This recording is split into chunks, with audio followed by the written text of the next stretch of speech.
कोण असेल, किती नावाची चर्चा आहे ते तरी आम्हाला सांगा. कितीच आहेत, 1 2 3 त्यापैकी कोणाला मिळेल? सध्याला 3 नावाची चर्चा आहे. त्या तिघापैकी एकाला तिकीट मिळेल आणि म्हणून याचा निर्णय जोपर्यंत होत नाही तोपर्यंत मला सुद्धा त्याबद्दलचं स्पष्टपणे सांगता येणार नाही. पण ते 3 नावं तर सांगा ना. त्यातले 3 नावं आहेत. कोण आहेत? संदीपान भुमरे आहेत, राजेंद्र जंजाळा आहेत, विनोद पाटील आहेत. हे 3ही नावं आहेत समोर.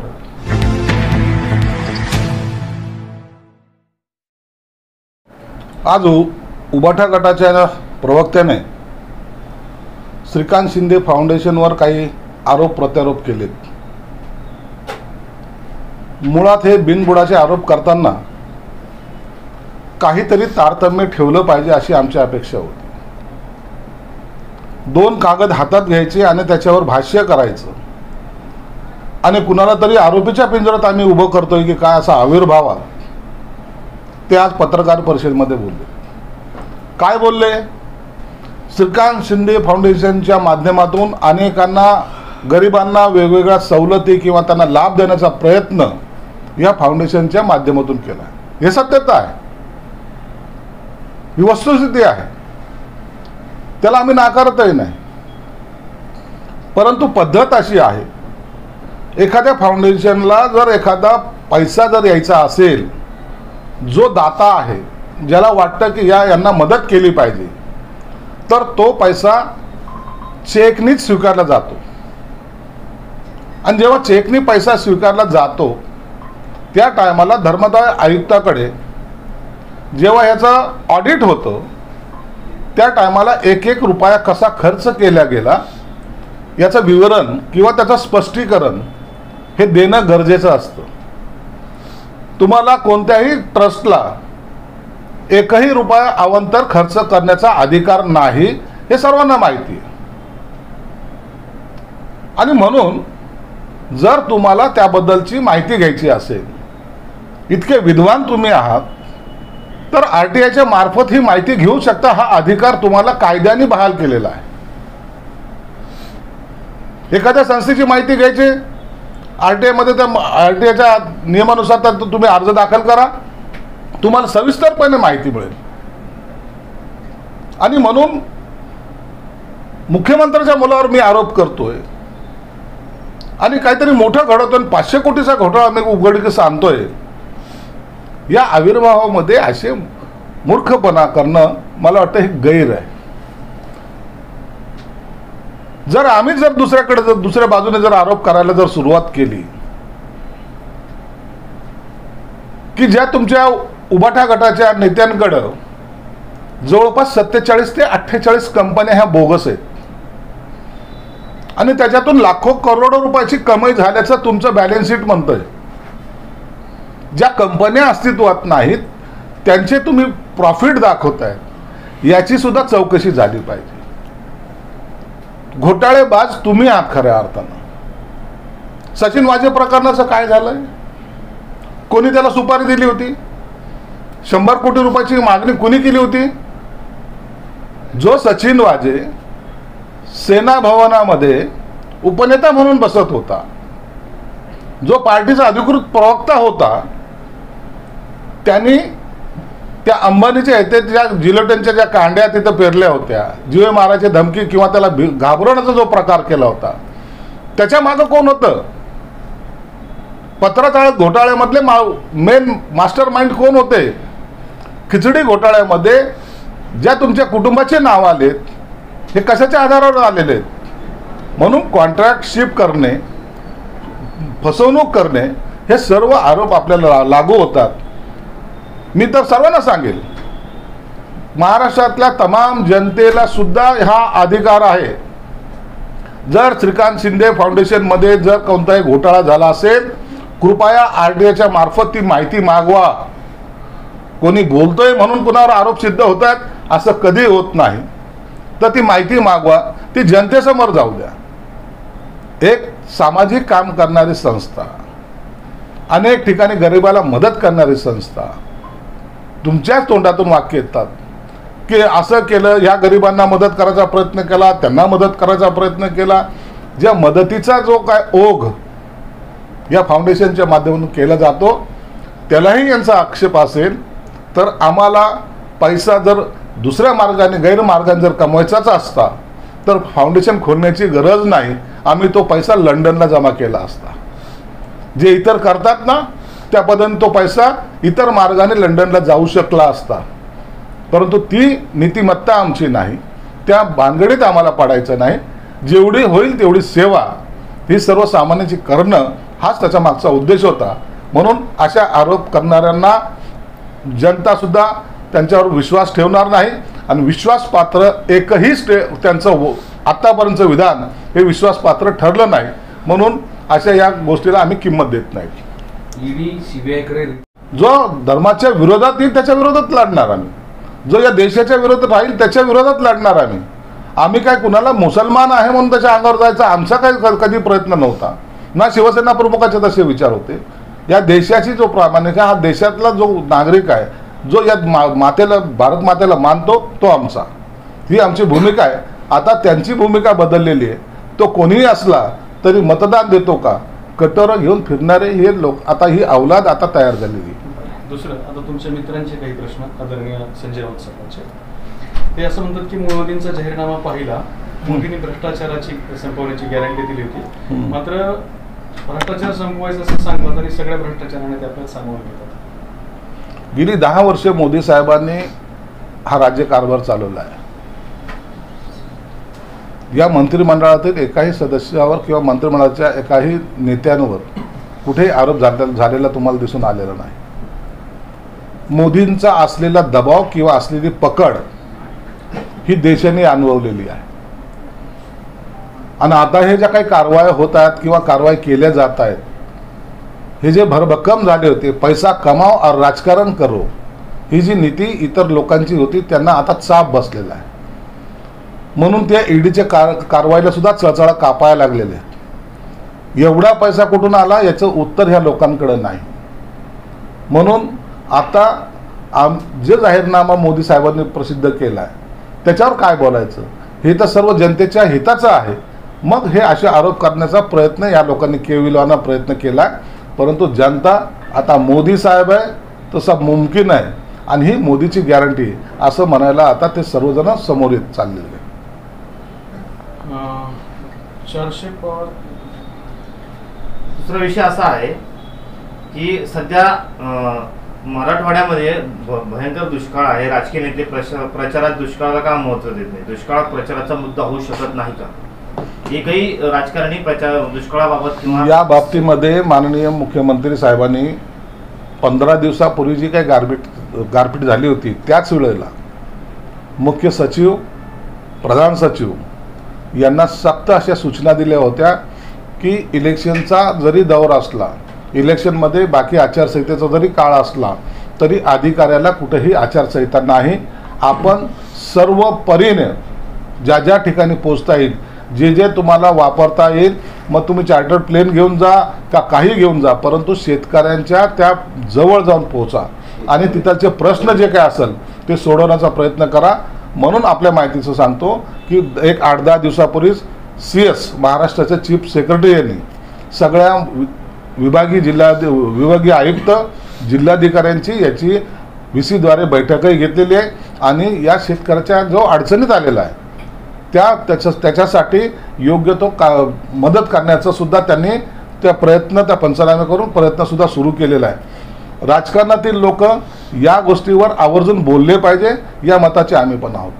कारण की हा तुम्ही ज्यांना मतं मागायला जात आहे तोच जर अडचणीत आहे, त्याच्याच पिकाची हे होत आहे, नुकसान होत आहे, गारपीट पडते, काही ठिकाणी वीज पडून माणसं मरत आहेत, त्यावेळेला त्या गोष्टीला प्राधान्य दिले पाहिजे, या मताचे सुद्धा आम्ही आहोत. प्रफुल्ल पटेल यांची काही वेळापूर्वी प्रतिक्रिया आली की नाशिकच्या जागेवरचा निर्णय अजून झालेला नाही, उगाचच कुण्या उड्या मारून येत. हे कदाचित त्यांनी त्यांच्या पक्षाच्या नेत्यांना सुद्धा समजून सांगितलं तर बरं होईल. कारण की शिवसेनेची असलेली ती जागा, 2 वेळा असलेला त्याचा खासदार, त्याला कुठेतरी डिचवण्यासाठी किंवा त्याला कुठेतरी पिछेहाट करण्यासाठी काही लोक आग्रही भूमिकेत मांडतायत आणि ही जागा आम्हाला मिळावी असा जो काही प्रयत्न करतायत ते चुकीचं आहे. म्हणून मी पहिल्या दिवसापासून सांगतोय, नाशिकची जागा ही शिवसेनेची आहे. त्या ठिकाणी शिवसेनेचा खासदार स्टँडिंग खासदार आहे आणि ती जागा शिवसेनेलाच मिळाली पाहिजे हा आमचा आग्रह नाही, हट्ट सुद्धा आहे. आणि म्हणून ती जागा आम्ही मिळवणार, याबद्दल शंका नाही. ही आता आमच्या सुद्धा प्रतिष्ठेचा प्रश्न झालेला आहे. हा फॉर्म्युला असला तर रत्नागिरीचं काय सुरू आहे? रत्नागिरी संदर्भामध्ये आता देवेंद्र फडणवीस साहेब आहेत, परवा दिवशी उदय सामंत सुद्धा साहेब तिथे जाऊन आलेले आहेत आणि त्याचा सुद्धा तोडगा या आज किंवा उद्यामध्ये निघून जाईल. सोडणार का नाही सोडणार मग? नाही, त्याचा निर्णय ते नेते लोक म्हणजे घेतील. नाशिकचा नियम तिथे लागू होणार का? नाशिकचा नियम तिथे लागू होणार का या संदर्भामध्ये मुख्यमंत्री साहेब आणि उपमुख्यमंत्री साहेब निर्णय घेतील. कारण की ते रत्नागिरी सिंधुदुर्गमध्ये भाजपचे मोठे नेते नारायण राणे तिथं इच्छुक आहेत आणि युतीमधला एक मोठा नेता जो कॅबिनेट मिनिस्टर आहे त्या संदर्भामध्ये निर्णय घेण्याचा अधिकार हा मुख्यमंत्री आणि उपमुख्यमंत्र्यांना आहे. नाही, पण इच्छुक सामंतांना विधान परिषद वर द्यायचं आणि असं ते काय चर्चा, हे अशा सगळ्या बातम्या आहेत. कुणाला काय आमिष दाखवलीत का, कुणाला काय द्यायचं कबूल केलंय का, असा कोणताही प्रकार झालेला नाही. या संदर्भामध्ये स्वतंत्र बैठक घेऊन त्याच्यावर निर्णय होईल. त्यांना काय मिळणार मग सामंतांना? प्रत्येकाला मिळालंच पाहिजे असं काही नाही. जो काही निर्णय व्हायचा तो मुख्यमंत्री घेतील.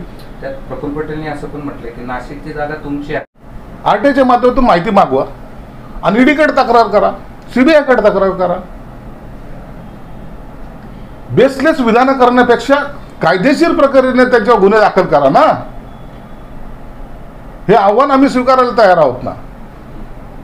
परंतु प्रेस घेणं, त्याच्यात काहीतरी बोलणं, हा जर तुम्हाला वाटत असेल की मी आजची हेडलाईन दिली तर हा तुमचा असलेला मूर्खपणा आहे. धर्मादाय आयुक्तांवर दबाव आहे आणि ते आयुक्त राजीनामा देण्याच्या मनस्थितीत आहे, त्यामुळे माहिती मिळत नाही असं त्यांचं म्हणणं. अशा या बकवास त्यांच्या या उत्तराला काहीच उत्तर देता येणार नाही. कोणताही अधिकारी असेल तर स्वतःच्या अधिकारामध्ये जेवढं आहे तेवढं तो काम करू शकतो. माहिती लपवणं हा एक गुन्हा आहे. जर ती त्याने दिली नाही तर त्याच्यावर सुद्धा कायदेशीर कारवाई करता येते. त्यांनी असं म्हणाले की अवकाळी पाऊस पडतोय, शेतकऱ्यांचं नुकसान होत आहे, सरकार ते बोलत नाही आणि शेतकऱ्यांना मदत सुद्धा करत नाही, भीक मागण्याची वेळ आलेली आहे असं ते म्हणतात. सरकार अवकाळी पाऊस पडल्यानंतर शेतकऱ्यावर आलेल्या संकटावर काय पावलं उचलते याची माहिती, सविस्तर माहिती जरी तुम्हाला मुख्यमंत्र्याकडे येण्यास लाज वाटत असेल तर महाराष्ट्राचे मुख्य सचिव जे मंत्रालयात बसतात त्यांच्याकडून जरी माहिती घेतली की सरकारचं धोरण काय चालू आहे, सरकारच्या उपाययोजना काय चालू आहे, त्यांच्याकडून सुद्धा ती माहिती प्राप्त होईल. राजकारणाचा विषय बाजूला ठेवून शेतकऱ्याच्या पाठीशी उभं राहणारं हे सरकार आहे. म्हणून त्यांनी त्या पद्धतीने आपले पावलं जलद गतीने उचललेले आहेत आणि योग्य ती मदतसुद्धा देण्याचं मुख्यमंत्र्यांनी कबूल केलेलं आहे. या जागेवरचा तिढा अजून सुटला नाही, पण रात्री तुम्ही मुख्यमंत्र्यांची भेट घेतली, तुमच्याबरोबर पदाधिकारी होते. ही जागा शिवसेनेची आहे, तयार लागा असं मुख्यमंत्र्यांनी संदेश दिला आहे तुम्हाला. मुळामध्ये संभाजीनगरची जागा ही शिवसेनेची आहे आणि ही जागा शिवसेनेलाच मिळणार आहे. उमेदवाराची घोषणा उद्या होण्याची शक्यता आहे. काल मी मुख्यमंत्र्यांशी या संदर्भात सविस्तर चर्चा केली. काही लोकांचा असा गैरसमज झाला आहे की उमेदवार मिळतोय की नाही मिळतो, परंतु इथं उमेदवाराची असलेली स्पर्धा पाहता योग्य उमेदवार देणं हे मुख्यमंत्र्यांना थोडंसं कॉम्प्लिकेटेड, ज्याला म्हणतो की सगळेच चांगले उमेदवार आहेत त्यापैकी एक द्यायचा आहे. म्हणून या संदर्भामध्ये उद्या मी निर्णय घेतो असं मुख्यमंत्र्यांनी स्वतः मला सांगितलं. चंद्रकांत खैरे बोलताना आता असं म्हणाले की खान आणि बाणचं राजकारण आता संपलं आहे, मुस्लिम मौलवीची बैठक झाली आणि ते आमच्या सोबत राहतील. बरोबर आहे ना. चंद्रकांत खैरे हे शिवसेनेचे ज्येष्ठ नेते आहेत आणि जी पक्षाची भूमिका आहे तेच ते मांडत आहेत. कारण की हिंदुत्व हा जो विषय आहे तो उबाठा गटासाठी आता संपलेला आहे. त्याला मिनिमम कॉमन प्रोग्राम ज्याला म्हणतात त्याच्यामध्ये हिंदुत्व हा शब्द येऊ द्यायचा नाही हे त्यांनी आवर्जून पाळलेलं आहे.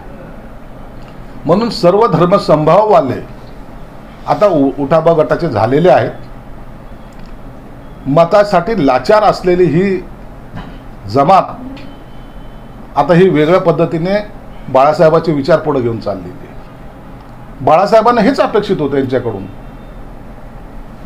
म्हणून बाळासाहेब नेहमी म्हणायचे की कधीही हिंदुत्वाची गद्दारी करणार नाही, हिंदुत्व हे राष्ट्रीयत्व.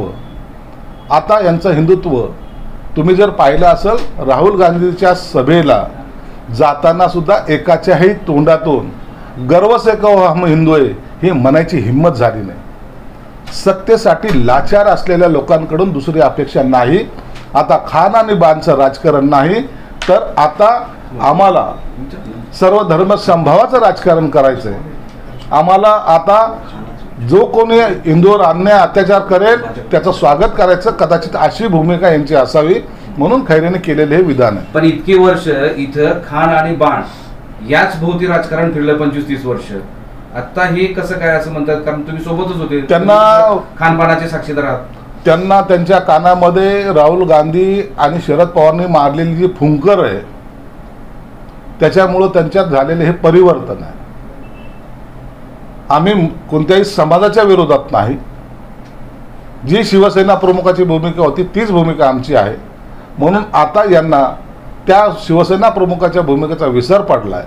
त्यांना आता मताच्यासाठी लाचारीसाठी प्रत्येकाच्या दारोदार फिरण्याची ही वेळ आलेली आहे आणि त्याचे काही नमुने तुम्ही पाहिलेले सुद्धा आहे. तुमच्यासाठी बोला बोला बोला वंचित बहुजनचे जे उमेदवार आहे ते अफसर खान औरंगजेबाच्या कबरीवर गेले होते आणि नतमस्तक झाले, तिथे दर्शन घेतलं त्यांनी आणि प्रचाराला सुरुवात केली आहे. कसं बघताय, पुन्हा औरंगजेब डोकं वर काढतोय इथे? पण ठीक आहे, औरंगजेबाची काही अवलाद इथं संभाजीनगरमध्ये आहे, त्याला तर उखडण्यासाठी आम्ही शिवसेना आणली होती ना, त्यासाठी तर आमचा हा अट्टहास होता ना. परंतु काही लोकांना आता खानबान नाही पाहिजे, त्यांना औरंगजेब पाहिजे. त्यांना त्यांच्या प्रेमात पडू द्या, आमचं काम करू. गेले प्रकाश आंबेडकर सुद्धा गेले होते सर तिथे, पुन्हा घुमून. प्रकाश आंबेडकर गेले हा तो वेगळा भाग आहे. प्रकाश आंबेडकरांनी काय भूमिका घ्यावी हा त्यांचा वेगळा भाग आहे, तो त्यांचा पक्ष, त्यांनी काय भूमिका घ्यावी. परंतु आम्ही ह्या भूमिकेला ठामपणे कधीही विरोध करणार आहोत की औरंगजेबांनी या मराठवाड्यातील जनतेचा छळ केलेला आहे आणि म्हणून औरंगजेब हा आमच्यासाठी हा एकदम आमच्या अस्मितेचा विषय आहे. त्यांनी केलेले अत्याचार आम्ही आजही विसरू शकत नाही. हे आमच्या म्हणून औरंगजेबाला विरोध हा आमचा कायम राहिलेला आहे आणि ती अवलाद आम्हाला या संभाजीनगरमध्ये नको, ही आमची स्पष्ट भूमिका आहे. अंगुली निर्देश जो आता केला ना की औरंगजेबाला काही जण जवळ करतायत, खानबान नको आहे, ते कोणाकडे असं ते त्यांच्याकडेच आहे. ज्यांना खानबान नकोय ना, ज्यांना आता सर्वधर्म समभाव पाहिजे ना, जा तुम्ही पण औरंगजेबाच्या कबरीवर जा, तिथं नतमस्तक व्हा. अहो शिंदे साहेबांनी काय सगळ्या जागा सोडायचं मान्य केलं काय? शिरूरची जागा तुम्हाला दिली ना. आता यामध्ये महायुतीमध्ये तिढा निर्माण होऊ नये म्हणून आम्ही स्पष्टपणे विनंती करतोय की जास्त आग्रह न करता जे आमच्या जागा आहेत ते आम्हाला लढवण्याचा अधिकार आहे आणि त्या जागा त्यांना आम्हाला मिळाल्या पाहिजेत, ही आमची भूमिका आहे. ओके, तुमचा उमेदवार अजून फायनल झाला नाही, तिकडे खैरे जोरदार प्रचार करत आहेत, पण स्वतः MIMचे पक्षप्रमुख ओवेसी इथं कालपासून आले, ते आज उद्या प्रचार करतायत. ओवेसीला प्रचार करू द्या, खैरेंना प्रचार करू द्या. उद्यापर्यंत आमची जागा जेव्हा जाहीर होईल त्या टायमाला त्यांच्यापेक्षा 10 पटीने मोठ्या प्रचाराचं यंत्रणा जी आमची रेडी आहे, त्यामध्ये भाजप आहे, त्यामध्ये अजितदादाचे राष्ट्रवादी आहे, शिवसेना आहे आणि आता मनसे पण आहे. म्हणून हे चारही जण येऊन या बाकींच्याची तिरडी उचलल्याशिवाय राहणार नाही. तुमचा उमेदवार कोण असेल, किती नावाची चर्चा आहे ते तरी आम्हाला सांगा. किती जाईल, 1, 2, 3 त्यापैकी कोणाला मिळेल? सध्याला 3 नावाची चर्चा आहे, त्या तिघापैकी एकाला तिकीट मिळेल आणि म्हणून याचा निर्णय जोपर्यंत होत नाही तोपर्यंत मला सुद्धा त्याबद्दलचा स्पष्टपणे सांगता येणार नाही. पण ती 3 नावं तर सांगा ना. 3 नावं आहेत. कोण आहेत? संदीपान भुमरे आहेत, राजेंद्र जंजाळा आहेत, विनोद पाटील आहेत. हे 3ही नावं आहेत समोर. तिघापैकी एकाचं नाव उद्या जाईल. हो, धन्यवाद.